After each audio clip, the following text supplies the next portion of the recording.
ఆషాఢ నవరాత్రులు లేదా వారాహి నవరాత్రులను ఈ 9 రోజుల పాటు అందరూ అంగరంగ వైభవంగా నిర్వహించారని అనుకుంటున్నాను. మా ఇంట్లో వారాహి నవరాత్రులను 9 రోజుల పాటు ఎంతో భక్తి శ్రద్ధలతో నిర్వహించుకున్నాము. ఈరోజు పీఠాన్ని కదిపాము. వచ్చే సంవత్సరం వారాహి నవరాత్రులు జరుపుకునే నాటికి అమ్మవారు ప్రతిమ రూపంలో మా ఇంటికి రావాలని మనస్ఫూర్తిగా కోరుకుంటూ, అమ్మవారు ఇన్ని రోజులు మాకు ఈ పూజ చేసుకునేటువంటి అవకాశం కల్పించినందుకు అమ్మవారికి కృతజ్ఞతలు తెలుపుకుంటున్నాము. వారాహి నవరాత్రుల్లో చివరి రోజు ఈరోజు అమ్మవారి చిత్రపటాన్ని ఈ విధంగా అందంగా కనకాంబరాల మాలతో అలంకరించాను. తామర గింజలతో అమ్మవారి అష్టోత్తర శతనామావళి పూజను నిర్వహించుకొని ముడిశనగలు, పానకాన్ని నైవేద్యంగా నివేదించి కర్పూర హారతిని అందించాను. హారతి అనంతరం మిగిలినటువంటి ఉపచారాలన్నింటినీ నిర్వహించి ఈరోజు వారాహి నవరాత్రుల పూజను పూర్తి చేసుకున్నాను.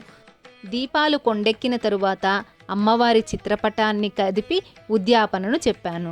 ఈ విధంగా ఈ 9 రోజుల పాటు ఎంతో ఆనందంగా భక్తి శ్రద్ధలతో అమ్మవారి నవరాత్రులను నిర్వహించుకున్నాము. మీరందరూ కూడా ఈ వారాహి నవరాత్రులను ఎంతో భక్తి శ్రద్ధలతో నిర్వహించారనే అనుకుంటున్నాను.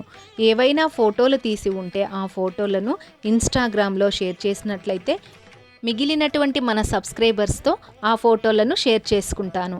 ఆనందాన్ని అందరము ఒకరికొకరు పంచుకుందాము. ఇదిగోండి, పూజంతా అయ్యేసరికి మా పూజ గది ఇలా ఉందండి. రేపు మనకు తొలి ఏకాదశి. ఈ తొలి ఏకాదశి పండుగకు ఈరోజే అన్ని పనులను చక్కబెట్టుకొని రేపటికి కావలసినటువంటి వస్తువులన్నింటినీ సిద్ధంగా ఉంచుకున్నట్లయితే ఎటువంటి టెన్షన్ లేకుండా పూజను ప్రశాంతంగా నిర్వహించుకొనవచ్చు. తొలి ఏకాదశి రోజు చేయవలసినటువంటి లక్ష్మీనారాయణుల పూజా విధానాన్ని, తులసి అమ్మవారి పూజా విధానాన్ని షేర్ చేసి ఉంచాను. ఇంకా ఎవరైనా చూడనట్లయితే తప్పకుండా చూడండి. ఈ వీడియో మీకు నచ్చినట్లయితే లైక్ చేయడం మర్చిపోవద్దు.